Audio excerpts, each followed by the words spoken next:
everyone, and welcome to the Radiant Black podcast. This is a podcast focused on the Radiant Black series by Kyle Higgins, Marcelo Acosta, Becca Carey, and Michael Basuto. Today, I'm joined by my fellow co-hosts and friends, Matt and Addy. How are you guys?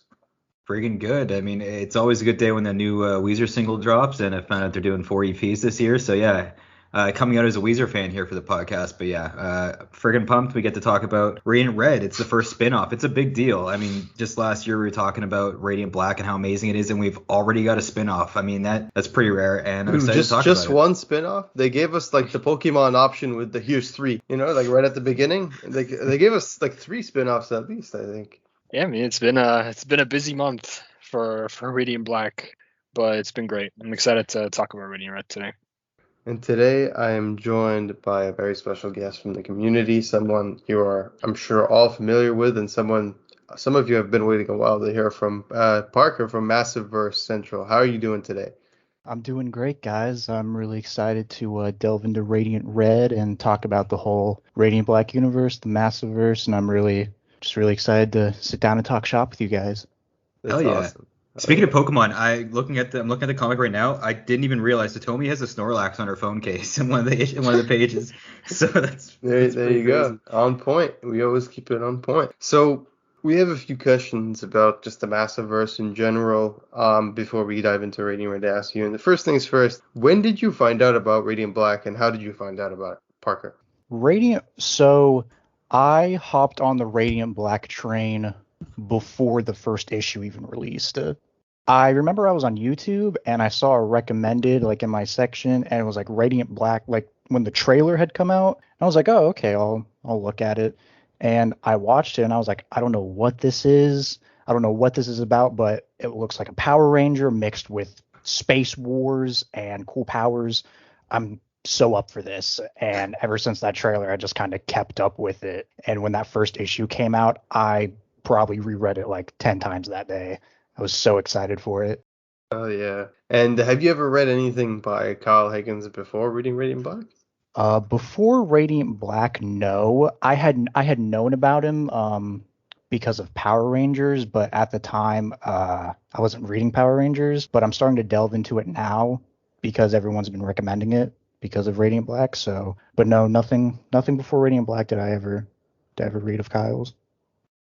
That's awesome. And, were you surprised at first with the amount of spin-offs we've been getting? Because honestly, I've been pretty surprised. I was definitely surprised.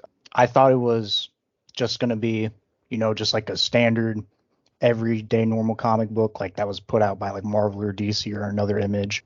But when, they started to put a lot of effort into this, and they were, I think it was it the end of the first issue or the second issue where they announced Inferno Girl Red, and they were already like, hey, we're doing another book. We're only like 2 issues in and we're already getting another part of this universe. That's kind of crazy. I'm hoping, you guys don't overextend yourselves. Yeah, no, definitely. Issue 1, they had the advertisement for Inferno Girl Red. Actually, it was called Dragon Girl Red at the time. And It's kind of that gray area where it's like it's connected, but it's kind of like its own thing. Yeah. Like when I first heard about it and I first saw it, I was like, oh, that's cool. And I was like, I'll look into it. It looks really cool. Kyle's working on it and I'm really loving what he's doing. The artwork looks great. Erica Duerso's doing a great job. And then when they released the artwork that Marcelo and Erica did, I was like, oh, snap, we're getting this is our first big crossover of this series. And that just sent me over the edge of how excited I was. Oh, Yeah. I'm hyped on Inferno Girl Red after Multiverse and not Multiverse, but Multiverse is everywhere. But yeah, after Supermassive. Supermax. Sorry guys, jeez, I'm hyped on the WB game even too. So we reviewed Rogue Sun, but I don't feel like we actually talked about it, how we felt. How did you feel about Rogue Sun, Parker? Rogue Sun, I was really excited about, still really am excited about, but it was cool seeing this kind of, I guess, other side of the Massiveverse, because with Radiant Black we had the whole cosmic war that's going on and the space powers and all the different stuff from the big robot, and then it jumps into this murder mystery that's also like kind of a horror book, like a supernatural murder mystery. So it's like cool seeing those two different sides of the universe where you have like this super space war going on in the background of this teenager trying to solve his dad's murder. And it's just like really cool to think about because it's like, oh, these two things are happening at the same time. Meanwhile, all this shit's happening in the background. Yeah, there's a looming threat. It's like Thanos at the end of Avengers Yeah. movie, where it's like you know it's coming, and it's cool to see like it's almost like Gotham, how dark the city is, at least Mhm. the way it was drawn. And yeah, I love Rogue Sun too. I thought Dude, it was really cool. Radiant Black gave us like Marcelo Costa, right? Like really showcased how amazing an artist he is, and I feel Abel's like willing Rogue and Sun able gave us to. Abel. Abel is Yeah, amazing. he really is. Like, oh my God, like his artwork is incredible. Obviously, Crystal Halloran's coloring is, nothing. Like it's amazing. So it's like nothing. Not Don't that, forget yeah. Igor Monti too. Oh yeah, Igor Monti.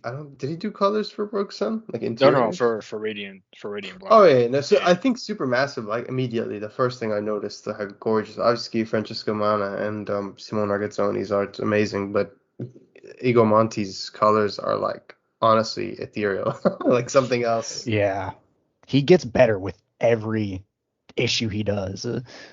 Yeah, he really He does. did the Blacklight issue, right? Yeah. Yeah, Yep. he did. Yeah, and that was honestly like I still haven't gotten a Blacklight, but I've seen some pictures from my colleagues, friends, and fellow community members. Oh shit! I just realized issue 2 of Radiant Red. It says in the back here it comes out April 2021, so we missed it, boys. Sorry. Ah, dang. I'm not. Is that a I'm not- mistake? Is Yeah, that a it's- typo? It has to be. Look at the second last page. Michael. No, I'm just kidding. Only when you're so perfect is a flaw so glaring. So yeah, it happens when you're putting out like 8 billion books of top-notch Or quality. maybe Yeah. maybe Yellow's taking us back in time. I don't know. You never. You never know. Man, I hope there's. Wait, so before we ask more questions, I want to bring up something that we've all seen on the Radiant Black Discord. Haha, we bring it up all the time. Yes. Radiant Black Discord. They Cherish. Wink, wink. Said a little something about perhaps we should keep an eye out for a maskless Satomi cover, or maybe she said too much. I don't know. It was very vague, and it makes me think that there might be a secret variant. Yeah, that's what I'm thinking Yeah. too. It's probably gonna be a secret variant. That's Here's awesome. Here's a fan theory about that April 2021. Maybe they plan on doing the spinoff way earlier because Red was introduced by like February. So by then, who knows? Maybe originally that's when it was going to come out. We don't know. Well, that would be for issue 2. So issue 1 would have to drop. Or Michael made a typo. Yeah, I know. I'm just diving into it. But either way, yeah. No. Do you have more questions for Parker? Yeah, of course. So between the Dead Lucky, between what is it, Inferno Girl Red, and is there anything else we have spin-off that we're waiting for that hasn't released? Okay, I guess yeah. Between those two, what are you more excited for? The Dead Lucky is definitely an interesting concept from what we know, but definitely Infernal Girl Red, because I've been with that like whole thing since day one of the Kickstarter. So I'm definitely excited to see where that leads You're an into. OG. You're gonna get I'm an OG. Yeah, you're gonna get the OG edition. Damn, dude, that's awesome. That's awesome. That's really awesome. I'm jealous. I missed that. I was so upset. But who knows? eBay perhaps will. Yeah, my wallet was because they would put out. I would be scrolling and be like, man, this book's probably gonna be really cool because I only got like the original, like it was like the second tier where you just get like the hardcover, and then like as the days progressed, I would consistently upgrade my tiers, and then they were like, oh hey, by the way, we're releasing a helmet, and immediately I was like, that's mine. I don't care how much money I have to spend. Yeah, that's awesome. No, I don't blame you, man. Those helmets are incredible, especially the Radiant Black ones. I feel like it's gonna be wild once they release. A lot of people are gonna be trying to get them. Yeah, it's gonna be. We're gonna crash the site for sure. F5 is ready on my keyboard. You see, like every time those black market narrative variants dropped on the website, in batches during the newsletters, like everybody just picks them up so fast. Yeah. Oh, yeah. 5 minutes. That's all you got. I'm going to kickstart my heart after missing out on Yeah. and stuff and all that stuff. So people that got on board, like that's super cool, and I'm hoping that trade paperback is like later this year, right, for Inferno Go Red. From what Yeah, we yeah. know, I think it's later Quarter this 4, year. right? Quarter 4, Yeah, something like that. quarter 4. But I know Hmm. for people that are a part of the Kickstarter, the digital edition is going out. I think Matt said sometime in August is when the digital edition is going to be sent out in like PDF form. Hell So yeah. for whoever is on that train, get excited.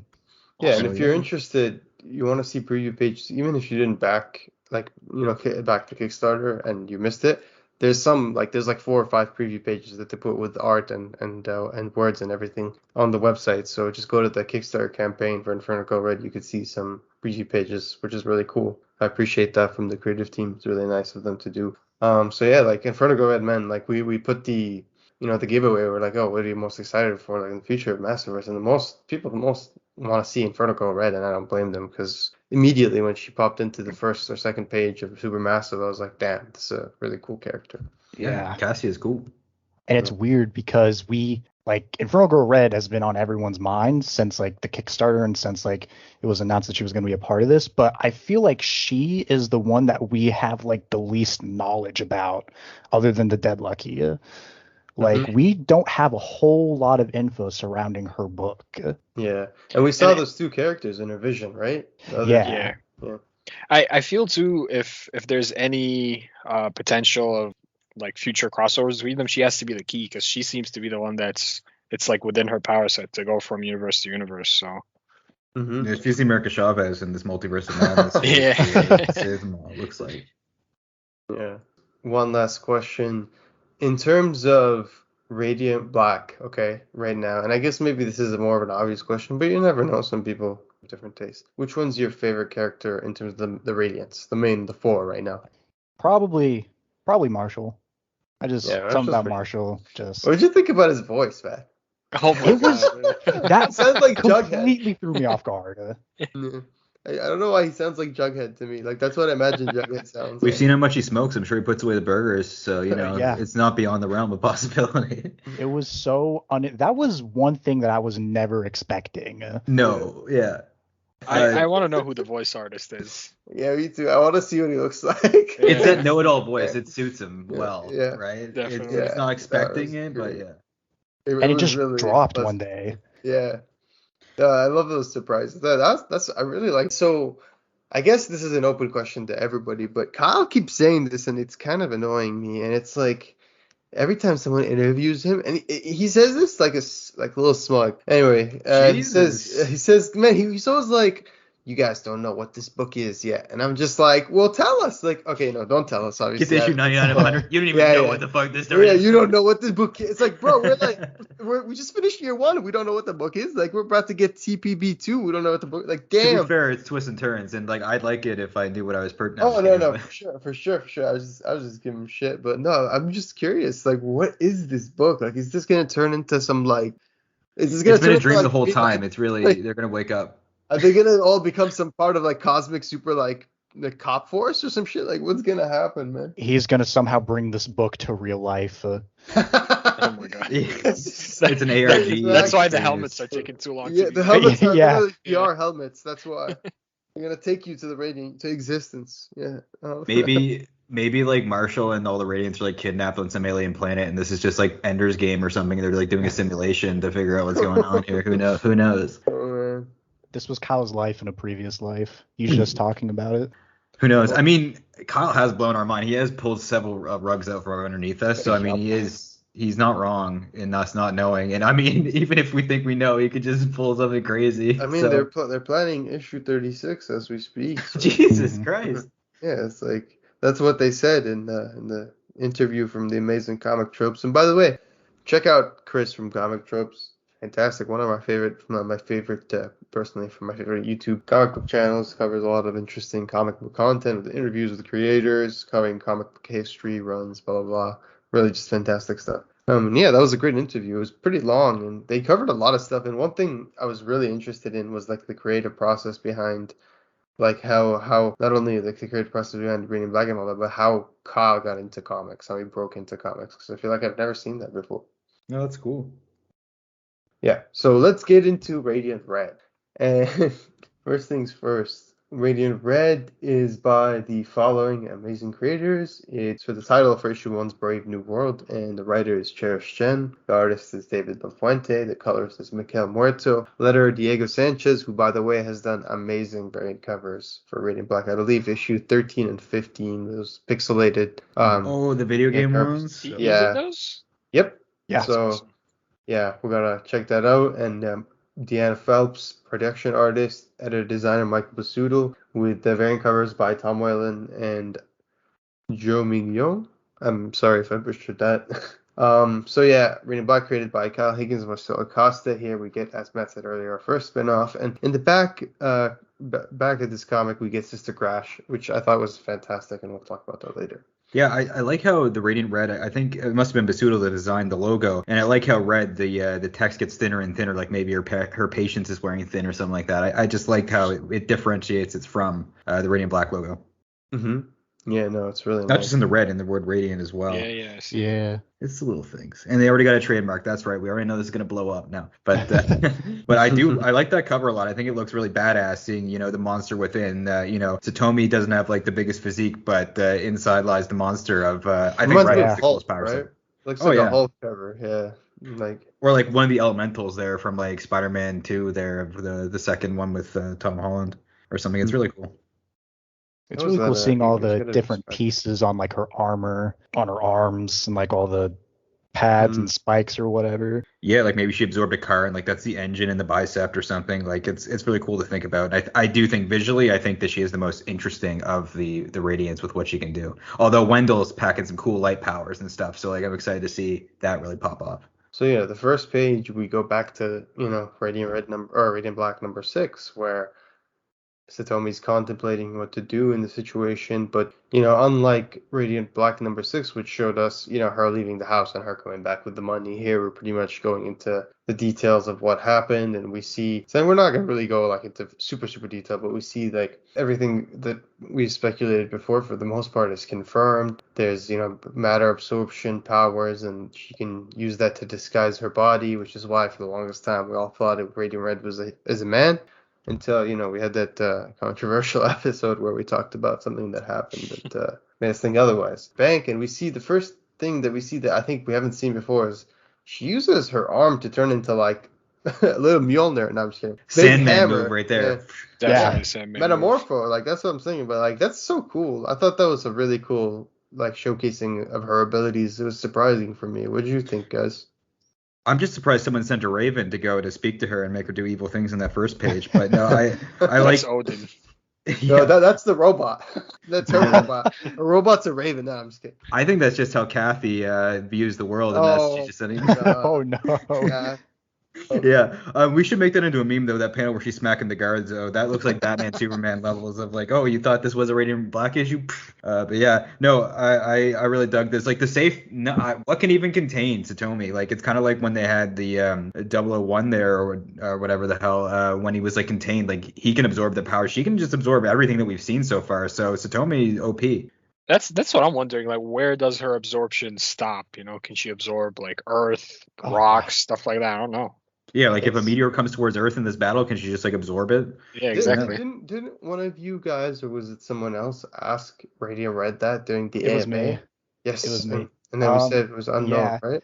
Yeah, I Unknown? asked her, I was like, oh, is there like a limit to the matter absorption? And she was like, oh, I haven't found like my limit yet. So So I cool was is like, oh Satomi. shit. Satomi's doing AMAs when she's got papers to grade and stuff like that. Like, what a baller. And yeah, if those who missed it aren't on Twitter, I mean, it's not just Marshall who's popping in on Twitter and making some real life, headway here. Satomi did her AMA the day before the issue dropped last week. So I think that's really cool.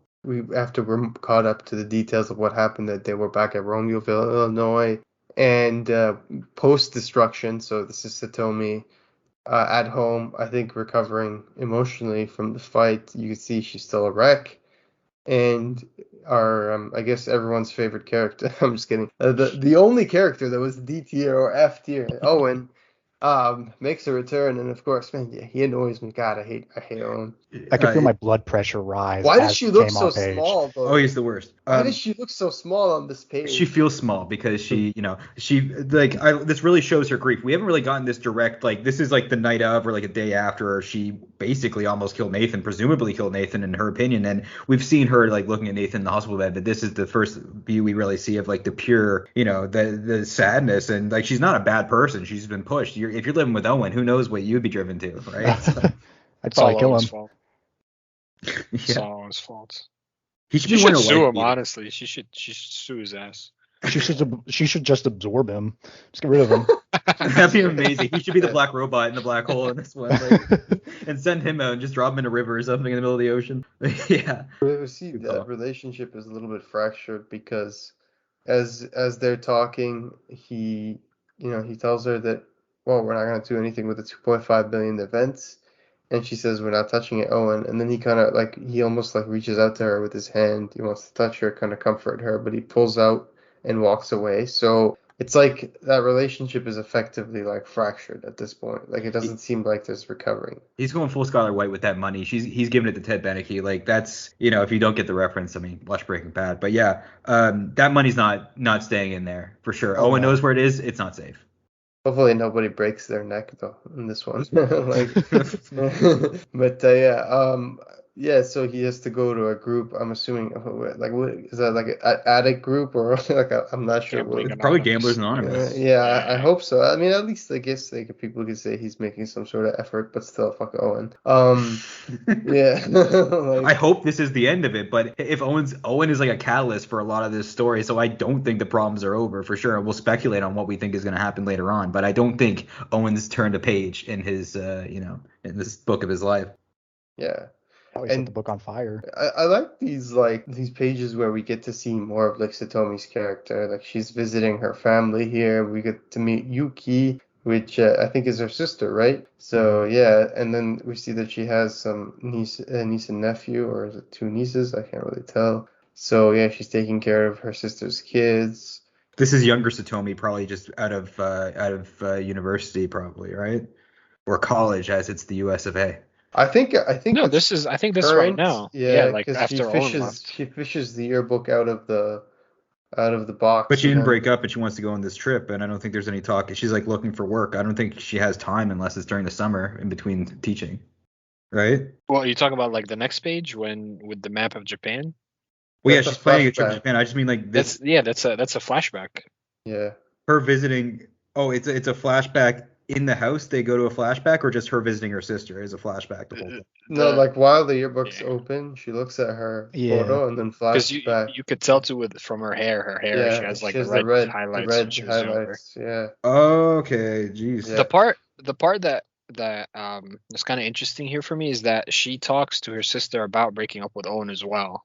So it looks like in the flashback. So it looks like they've had similar they broke up problems in before. the past. Yeah. Yeah. Yeah. Broke up and got back together. So they've been together for a long time, presumably since school, like since like late, like a long time in her life. So it's not just like this is a recent relationship. So Yeah, it was a big part of her life. Yeah, and if you look at like later on in the comic, there's a part where she looks at some photos of like all the meaningful And he's photos. Yeah, and he's in pretty much every single photo. So part of maybe why she can't like leave him is because she feels like one of those. Maybe she's one of those people who needs someone in their life, and then she doesn't know how to be on her own, which is indicated, Yeah. right? When they tell her like, "Oh, you can't go on your own." So maybe she's scared to be alone, like without Owen.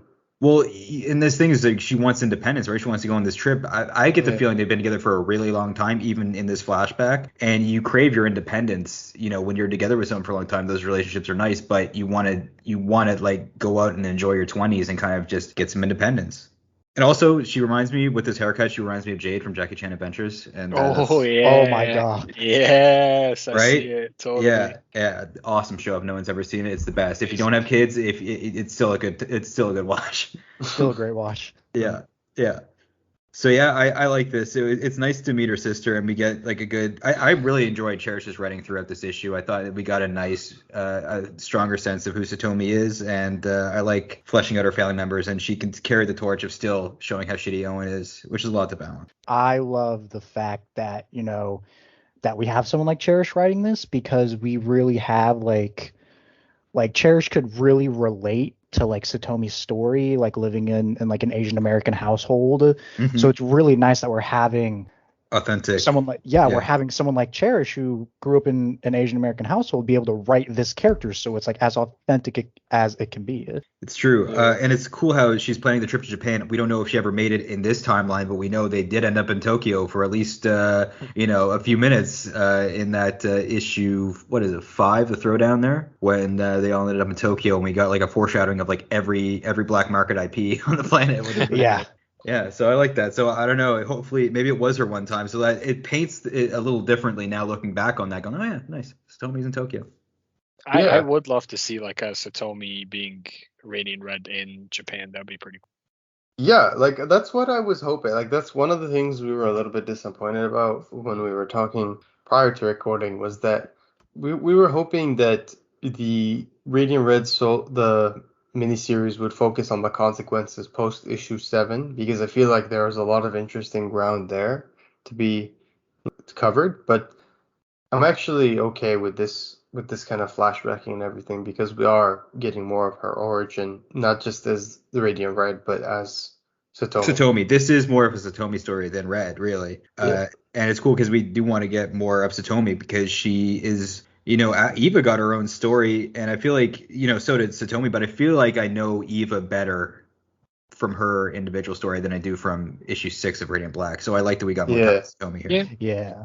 It's pretty fair. And I like how in the classroom she mentions that they're teaching they're doing reports on Frankenstein, and the story of Frankenstein's monster. Owen is almost like Dr. Owen Frankenstein here, making Satomi a worse person with all the bullshit that he brings into her life. And she's got the power now to absorb stuff, and really, we don't have mobs of people coming after her, but we may as well with what she's kind of become, and she's seen this and she kind of wants to turn it around. So I hope that you can see an arc out there for Satomi of her like path of redemption, how she started out as a criminal, and I hopefully she turns things around. I hope things don't get worse for her.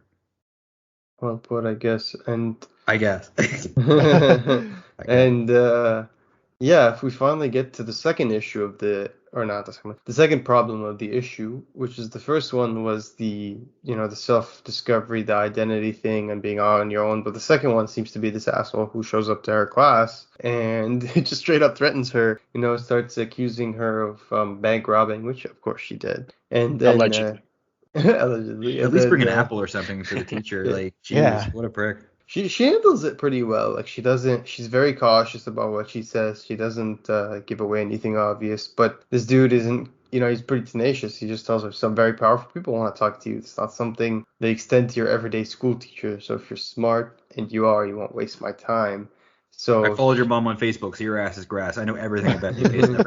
No, but he does. He's got video of Satomi's sister and the nieces and nephews, which is like, you don't want collateral damage. Like, it's one thing if you get like a video of Owen, I'd be like, good, go kill him. I like how realistic that is, because like if a dude just showed up to your work knowing you were Radiant Red, like he couldn't just really threaten you with the prospect of like destroying you, basically. You know what I mean? Like it's realistic. Like at least they went for like the adult realistic element of like, yeah, no, I'm gonna kill your family.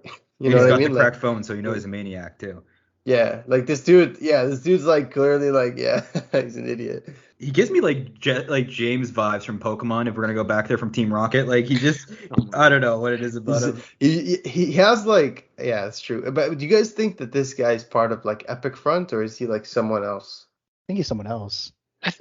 I'm leaning towards it's a different organization or something like that.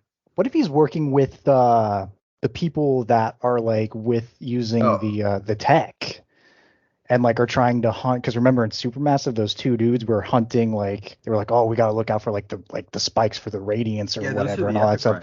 That's Epic. Oh, is that Epic Front? Yeah. I think he's working with them. Or with the gangsters, with the guys that Owen's working with, right? Bash, you mentioned that theory to me, and I think that's on the table. Yeah, it's either one. As for me, it's probably one of those. It's either that like this dude's like one of the people who's like Owen's deep in shits with, or it's like this is like a guy from Epic Front who tracked her because of her energy signature or some bullshit like that. So Yeah. So Tommy yeah. goes off on this guy. He's like, "What's stopping me from popping off your head off your spine? Like, not even going for the Sub-Zero fatality or the Scorpion fatality. He's like, I'm taking the head off the spine, not even the show of like pulling out your spine. Like, he will like, he doesn't even have to. He could like she could just melt his face, really, if she wanted to. Like, but the thing is, she's got it's the family that is in jeopardy. So whatever she does, I'm sure he's got like a dead man's trigger, or his people will go and like kidnap her family. So it's not good. That's not how you want to end your day as a teacher. I'm pretty sure. And then it's No, even worse with what happens next. yeah, next it goes from tense moment to tense moment because we see a cop outside basically just giving her the normal procedural questions, but Tommy's a little bit curious I think because she's a reporter, no? She's a cop. Yeah, pretty sure yeah. she's a Oh, is she a reporter. Alicia reporter? Castle from The Voice. Yeah, Oh, Voice. okay, yeah, Lockport so it's voice. just Yeah. so it's a okay, so it's a reporter asking her questions and about why she was at the place, and she asks her who told you that I was there, and she says we got an anonymous phone call. So that's very interesting because we don't know who that is, but obviously there's a few suspicions. It could be Owen, could be someone who saw her, could be the guy she was just talking to. It's very ambiguous. But I Uh, think what's even more interesting is that right as as the reporter leaves, you see that a figure who's shaded out, sorry, is walking by, and it's I don't know Blacktop Bill. I don't know if we're supposed to make the connection, but is this supposedly the person who called? And is that Nathan or Owen? Because they both Looks have like the both of pointy them. hair. Yeah. Yeah, they both have the pointy hair at the front. So, Timeline wise, Nathan's ass is grass right now. He's lying in a Yeah, hospital bed. That's the mm, yeah, only I thing that definitely makes me think think it's it's not Owen. Nathan. He's yeah, he's like in the hospital right now. But we know yeah, Nathan's getting sinister. Also, Satomi comes off sus as hell in this conversation. She did not handle this Definitely. well. Like, she's hmm getting ejected into space right now. This is the game of this is that dead game Among Us right now. But yeah, it's interesting who that could be, right? There's a few panels where it does look like Owen's hair, but that's not Owen. Owen's more muscular than this, I think. So yeah, it's not Owen, but I don't know if it's a character we've seen yet. yeah. So it's interesting, theories, I guess, on who that is. But he does have pointy hair, similar to Owen. So at the front, like he has the similar hairstyle. Look Anyway, out for pointy hair. yeah, exactly. Anyway, use the next page. We're back at home, at Satomi's home, and she gets an anonymous text telling her to come to a suspicious address at 2 a.m. Always, she's kind of freaking out because obviously this is related to the dude from earlier. And we see that Owen's kind of making a little bit more of an effort here to reconnect. This But time we'll go into group. He's got a good story, even if he's not going to group. He's got a story, some sob yeah. story. Could have Googled, or maybe this actually happened. But Satomi, she's got other things on her mind. Yeah, she's too conflicted, I think, to fully embrace this moment. So I don't think it goes over as well as he hopes. And she's clearly she has like some sort of PTSD almost. You know what I mean? She's not an actiony person. She's just living her Mm. life, and now she's got this superhero stuff falling on her lap, and she's bank robbing. Like, if this happened to one of us, we'd be thinking about it. It would change. Yeah. Our brain chemistry would be all over the place. So Yeah, you know, even Nathan, like, because remember when Nathan first had the powers, he thought about taking the money that Satomi had stolen, like back in issue 2, and he was like, I shouldn't do this. So it's cool to see that Satomi's taken that. Like, she was like, I don't care what happens, I'm gonna take the money because it's money. yeah, and all these stressors of these two, of the journalist and then the guy in their classroom, just these stressors only exacerbate an already traumatic event, right? So it's just getting worse and worse for her.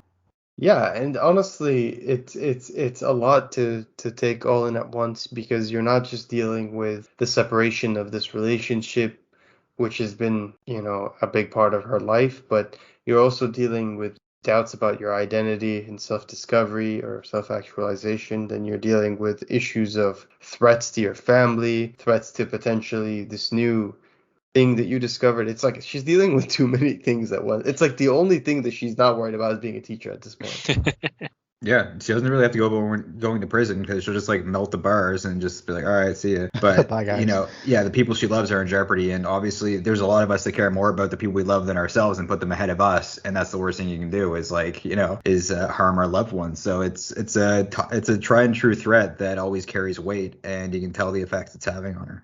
Yeah, and to credit you earlier, you said we haven't seen a lot of red, specifically Radiant Red in this issue. So, and that's true. We haven't seen a lot of Radiant Red in this issue. We've only really seen Satomi for the most part. If you're counting like in the present time, if the flashbacks we see at one point when they're showing us in detail what happened in Radiant Black number 6. We see Radiant Red, but that's it. So yeah, there's not much Radiant Red, but I do want to point out that if you look at almost every single page, in almost every single page, regardless of context, regardless of what period of time it is in her life, she is wearing something red in her outfit. Like Even her phone whether, case is red. yeah, like whether it's in her hair, whether it's in her like pants, her shirt, her, her Sometimes like, they give her an outline in red yeah. too. Yep. Yeah. So she's Yeah. always red, and it's pretty cool to see that that kind of that visual characterization. Owen's got a blue outline too in one of the panels there where she's holding the phone case with the not Snorlax, with the extra, with the different belly button and like the third kind of like point on its head to avoid the big end dropping the lawsuit hammer on them. But yeah, just the blue outline's interesting, but maybe just because blue is like a contrasting color to red. Yeah. Yeah. And yeah, I guess that's the end of the issue. We see Satomi show up to the dark alley at 2 a.m., getting ready, or it's like dark warehouse looking place, getting ready to engage in a showdown, probably. She says, screw it. She engages, and we get the next title of the next issue, The Crucible. And a very endearing letter from the letter page of Radiant Red called The Scarlet Letter from Cherish to the fans. I read that. I thought it was really nice of her. She's just very full of praise. It was very wholesome. Very happy to see this for her. And Sister Crash was also really awesome as a backup story. And yeah, I was just pleasantly surprised by how good that was. I really enjoyed reading that as well. Overall, Overall, Dr. Robotnik, where can you go wrong, really? yeah, like Paul Allure and Chris Ebenwies did an amazing job with Sister Crash. I'm actually looking forward to the next installation of that. So at least we also get an awesome backup story in Radiant Red. Overall, I'd say personally I'd give Radiant Red an 8 out of 10. I thought it was really good. I thought the writing was really good. I thought the art was a little bit inconsistent. Personally, I'm not a huge fan of David LaFuente. I think he's all right, but I enjoyed it. But yeah, the writing I thought was fantastic, and I'm really excited to see where Radiant Red goes next. Yeah, I'm about a 7.5. I really enjoyed the writing. I thought it was a little congested. There was a lot of different time periods and a lot to cover in these what was it, like 24 pages, right? So I enjoyed it. It was a solid start to what could be a fantastic run. And I agree about a couple inconsistencies I noticed in the art, but I do like the style, and the faces are pretty cool. It's very the way they portray emotions and the different facial expressions I enjoy. Yeah, I'm about an 8 as well. It was definitely a great read. It's very well written. I'm waiting to see where it goes. I hope it has more lasting implications on Satomi and like the overall Radiant Black universe. So I'm excited to see where it goes from here. I really enjoyed it. I agree with Matt. I give it about a 7.5. The art was a little inconsistent at times. I agree with you guys. And the writing, I thought the writing was great, but definitely if you don't pay attention to the issue as much, there are a little bit sometimes confusing, because I had to reread the flashback scene a couple times because it kind of just jumped and the art doesn't really portray it at first. And that was just kind of confusing on my part. But other than that, I'm really excited to see where issue 2 takes us. I'm excited for not really spoilers, but because I keep up with the news, supposedly next issue there's going to be a big 12-page battle. So I'm really excited to see how that works out. Hell yeah.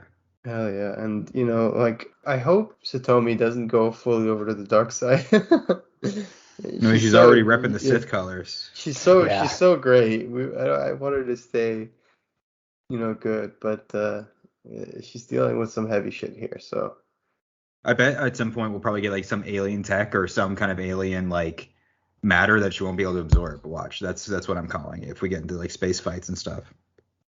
I'm hoping we do. I really want to see her, like, and I've said this every time I've brought up like the different Radiants, is I just want to see their experience with their robot. Like, I want to see that so badly. Yeah. We haven't That'd be really cool. seen that, right? I'm glad you brought that up. Yeah, because a lot of people, that was their biggest question going into this. They're like, does Satomi have her own robot? And I know some people asked Radiant Red that during the AMA, but no, it doesn't seem like she does right now. Not yet. Yeah. Wendell did make a reference to it though when he asked Marshall if he heard the robot, so he knows about the robot. Yeah, but I don't think we saw a robot with Eva. Maybe it's like puberty; it hits you at different times. Who knows? No, but I think he asked like how he knew, and he was like, I can see certain things because of the time. But I also maybe it's the same robot that speaks to them, but Who knows? Also, I did mention this to Bash off air. I think it'd be cool. A good way to bring back Eva's ex from last week, from the last issue of Radiant Black Z. It would be cool if she showed up in like Ranya's like school or something like that. If you just had her in the background as a way to kind of like flesh out this world and not leave her forever. Because I think Matt just has a crush on Z now that she's single. I don't not, but unfortunately, I mean we haven't confirmed that she's bi, so I'm and she's also fictional, so that kind of fucks things up. Yeah. Anyway, so yeah, no, that's a great point. I already read it. Yeah, we're looking forward to the future. I'm pleasantly surprised at this. I thought it was excellent, to be honest. Really good. Like I was bummed out we didn't get body pillows as the secret drop last week, though. That would have been cool. So okay, I don't know where to go from there. I know I popped myself with that joke. Yeah. Oh my god. So yeah, no, Radiant Red, check it out. Cherish Chen, David LaFuente, Miguel Muerto, Diego Sanchez, fantastic team on this book. Really like the first issue, definitely getting the rest of the series. Excited for the implications for Satomi long term. And remember, if you love Radiant Black, if you love the Massiverse and you want to continue supporting, make sure you buy these series, you pick them up, and that'll give them the ability to make more, because that's how they measure this kind of stuff. So what do we have coming soon? I think next week we don't have any Massiverse titles, and then luckily we're getting two. Radiant Black isn't for a minute, right? It's for like 2 or 3 weeks for the next issue. It's on the 30th, I think. Yeah, it's on the 30th. And we get Rogue Sun as well the same week. We do have the volume 2 of the trade paperback coming out today, Wednesday the 16th. Hell yeah. Yeah, I'm picking that up. Yeah, I already got mine. Yeah, me too. Yeah, very happy. Yeah, I mean, they were discussing it earlier, some folks on the Discord, and it seems like there's some color changes. Yeah. Yeah, so that's pretty exciting. Well, for issue 10 at least, because they tried to make it as close to the actual experience with reading it with a black light as they can. They didn't have to do that either. That's cool. No. Did they do that with the regular issue 10s, the non-black light issue 10s? I don't believe so. No, okay. I think they're just standard issue, and like that was supposed to be an exclusive thing to have it like painted like that. So it's cool that they made it so other people can have a shot to get the experience, as long as they have a black light and stuff. So that's cool. Yeah, and I love the cover for the trade paperback volume 2, and it's in keeping with the theme of the first one. Yeah, and guys, don't forget, we've got 2 amazing giveaways here. Follow Massiverse Central on Twitter. He does an amazing job. Parker does an amazing job of covering all the news. He's extremely up to date. Covers everything, not just Radiant Black, like Rogue Sun, Vertical Red, Dead Lucky, everything. Super massive. It's a fantastic job. He's got the scoop on Radiant Blue, who we can reveal right now as it exists. No. Yeah, exactly. Parker is actually Radiant Blue. That's this. No, I'm just kidding.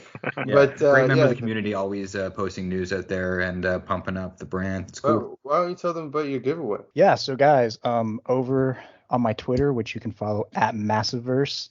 I still don't know how I was able to get that handle. I did, but awesome.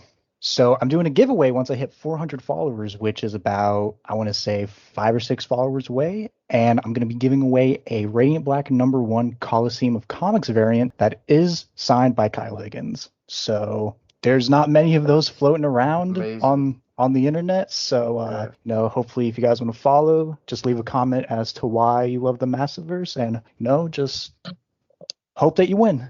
Yeah, that's awesome. Good luck, everyone. That's a hell of a prize. And we've also got a giveaway, keeping in theme with earlier. It's the Radiant Black Trade Paperback Volume 2. Actually, no, we already did that one. Literate Griffin, you won that one. Sorry, I was forgetting. Yes.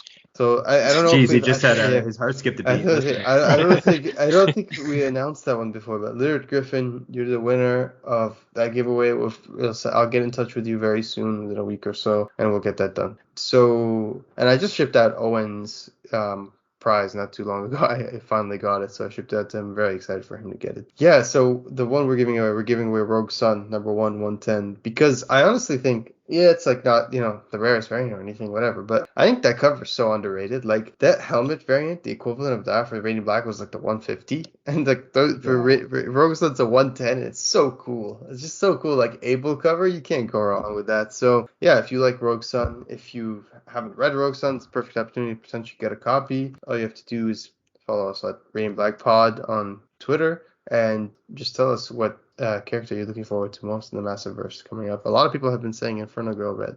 So, But yeah, no, it's the universe. Our work has like tripled on board. Like as cool as this is, I can't imagine how hard it is to be pumping out these quality books and stuff like that. But it's amazing to at least do it's this not fun. the same team, right? Like that always makes Yeah. me feel better. At least it's cool that But every Basuto's the one that suffers having to do designs. Yeah. yeah, pseudo. Every single spin-off title, with the exception of Rogue Sun and Inferno Girl Red, has been people that have worked on the book. Like if you look at Dead Lucky, every single person who's working on Dead Lucky worked on Radiant Black. Like Melissa did the backup stories at the beginning, like she did one or two, and then French Charlemagne and Mattia Yochono. Mattia Yochono has already done coloring for a few of the issues, and then French did the artwork for I think number 12. So or Yeah. not, yeah. Yeah. So every one of those people doing the spin-offs, and then Cherish, Mikhail, David, and Diego all did the issue for number 6, Radiant Black. So it's interesting to see that pattern. So maybe if we get different creative teams on future issues, perhaps they'll do,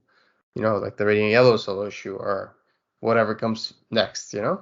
Yeah, it's exciting. It's a great time to be a comic fan. And next FOC for this week was for that big Image book with Radiant Black on the cover too, right? Yeah. Very exciting. Yeah.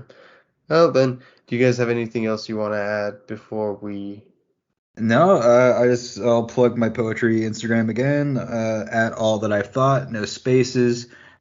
Yeah, and I just want to say thank you so much to Parker for joining us today. And I just want to say this is definitely not the end. We'll definitely have Parker back on. I mean, he's an awesome community member, a big part it'll of the be Discord. exciting.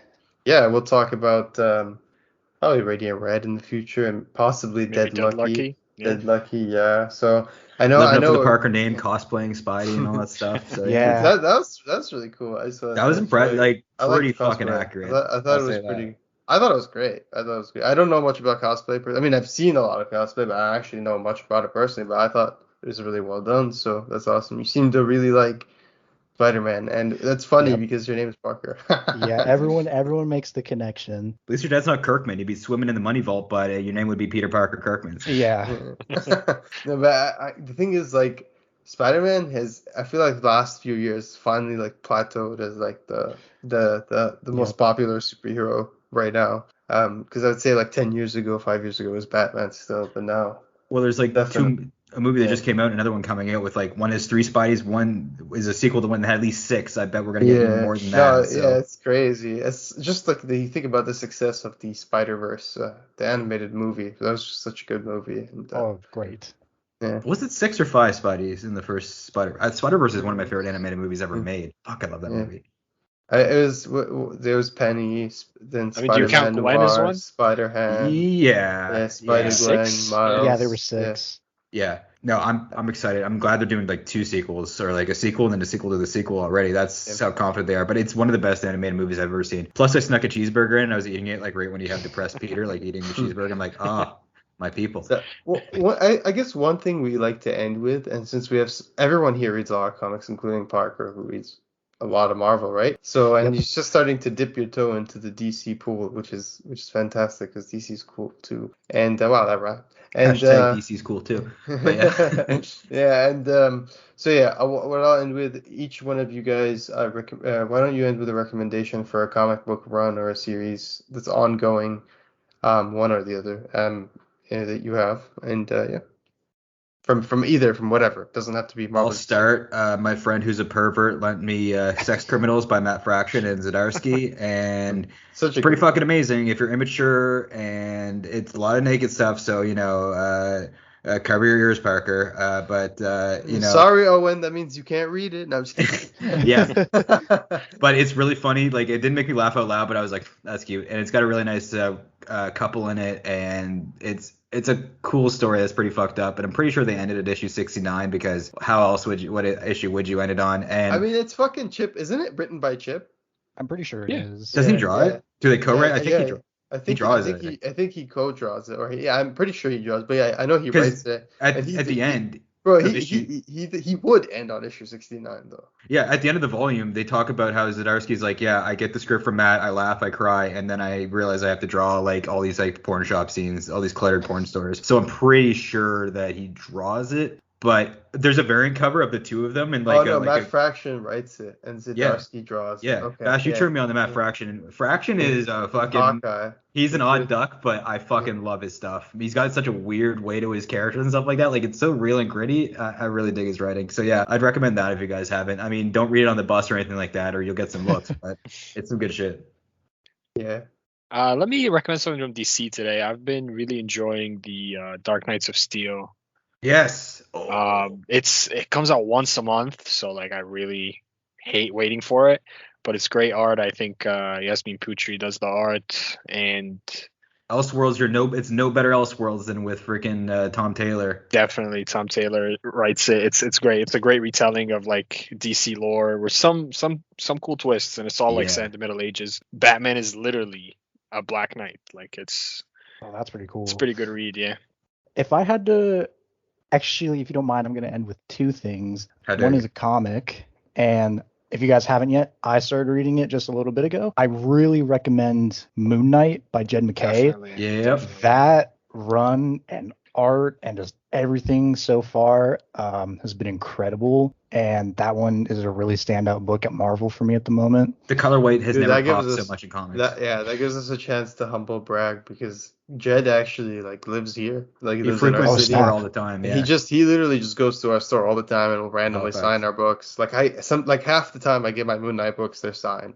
I've already wow. embarrassed myself. Yeah, he'll like, just ridiculously yeah. at Dude, he's awesome. Like Jed's like genuinely like one of like we've said this for years now, like 2 years at least, because we like ever since we met him, I personally read everything he writes from Marvel because I just like his writing, and I think he'd be perfect as like the ASM writer. I don't know why they don't have him on ASM because I think one thing he's really good at is he knows how to expand on both the lore and the characterization of the characters he's writing, but also staying true to who they are. Like he doesn't fundamentally change them in a way that like Rick Grayson bullshit like that. But he does innovate the character, and I really like that. He's Jed what Marvel needed, really. He's fantastic, and that's a shitty pun. But what's your other recommendation? Is it something animated or a TV show? It actually wasn't a recommendation. It was just something I wanted to end on because I know we're about to wrap things up because I've never really gotten a chance to say thanks to the community. So I was hoping I could just give out my little word of thanks because honestly, for all you listeners out there, if you haven't picked up Radiant Black or any of the series yet, go do it and join the Discord. It's amazing. And by far, I'm telling you guys that the Radiant Black community, the whole Massiverse community, is the best community in comic books, in my opinion. There's almost no negativity. Everyone's lifting each other up and helping each other out and, giving the news to everyone. And just like, I wouldn't be here and the rest of these guys wouldn't be here without your guys' support. So I just wanted to say thanks to everyone out there. Yeah, if you listen this far and you haven't read Radiant Black, I mean, you're my grandma or something probably. But yeah, no, those are nice words. And it's true. I echo those sentiments because the community is freaking amazing. Like I haven't seen a better comics community. I didn't give my recommendation, but I'll just end with I recommend Radiant Black. Just go read Radiant Black. Like if you're like listening to this podcast and you haven't read Radiant Black, like there are a lot of questions I want to ask, but go read Radiant Black. It's fucking amazing. It really is. Like can we get one shot of Radiant Cat where Kevin gets his own Radiant, please? Like that's all I want. Maybe for Christmas. Oh, yeah. That would sell. Or Ain't the just Life give of me Kevin McAllister. like a Christmas card, like just do an issue where there's a literal internal Christmas card where they dress him up in the Radiant costume, and I'll be satisfied. Like that's enough for me. Yeah. Well, if they do the one shot, like I'd buy the 1 in 3,000, and there would be 1 in 3,000. As many shops would just be like they'd have the piles. It'd be like when in The Simpsons when they had Biclops or whatever when Milhouse was running the shop for an old school Simpsons reference there. But yeah, there'd be stacks on stacks, and they'd be gone within weeks. So yeah, definitely one shot. I mean, it's more likely than the scratch and sniff because Higgins is like super against doing like scratch and sniff.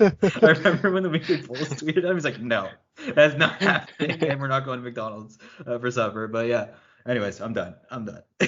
Yeah. So no, of course, to echo what Parker said, thank you to everyone. We're so glad that we we well, first of all, we're glad that like the whole Discord thing worked out because we had no idea like how that was gonna turn out, to be completely honest. And then we're glad we met Marty out of that because that's how we met him. And then subsequently, like everyone else in the community, we got to really know over the course of the time, and we're still getting to know. But most importantly, it's yeah, like everyone said earlier, it's just been so nice. Everyone's amazing, and they don't just like Radiant Black or the Massiverse, which is incredible in itself, but they also just like comics, pop culture, tokusatsu, just whatever. Yeah. Everyone just Especially likes to talk. during Talk the about pandemic, movies, Radiant video Black's been a light. games. Yeah, they're like a big community of people who just enjoy talking. I was very surprised and humbled with the turnout for the trivia night, and I'm really upset, to be honest. I'm sorry, everyone. I'm It really didn't upset. record. Yeah, because it's there. Like I have it. It's just my audio, and I talked the most because I was hosting it, so it's cut out. So it's like weird. It's like 50% of the thing just has no audio. It's just Audio blank. engineers, get at us if Yeah. anyone in the Discord knows what they're up to. But yeah, it just means it was even more special, and be there for the Yeah. next one because you may never see it again. It's it's like a It's shooting because we star. didn't use Skype because the recording was sketchy on the NVIDIA Yeah, we never used capture. Discord. We're Yeah, we Skype never. men. Yeah, exactly. It was our first Discord full array in terms of recording, and it didn't go well. But we'll make I've sure got it the gets. Skype logo on my jacket that I wear whenever I podcast. They sponsor me for everything I do, and yeah, we stick with them because And it's the easiest. I know in advance, like I know right now that there's gonna be a lot of Parker fans after this episode, because I have that vision. So he's gonna be back. So don't worry. Oh, Radiant Yellow Yeah, Power is up in this for yeah, Bash. Oh exactly. wow. Actually, I am ready. No, I'm just kidding. But yeah, so hopefully one day, like one of the things that also humbled us is the inclusion of all the creators by choice. They decided to join the Discord. A lot of them, and their involvement, everything is amazing. Hopefully one day we'll get Kyle or Michael or someone to follow us on Twitter or Instagram. That would make us feel cool. But yeah, until that day comes, we'll be here discussing Radiant Black. So yeah, thank you everyone for joining us today. It was an honor having you here, Parker. Follow Massiverse on Massiverse Central on Twitter. Yeah, thanks everyone. Stay radiant.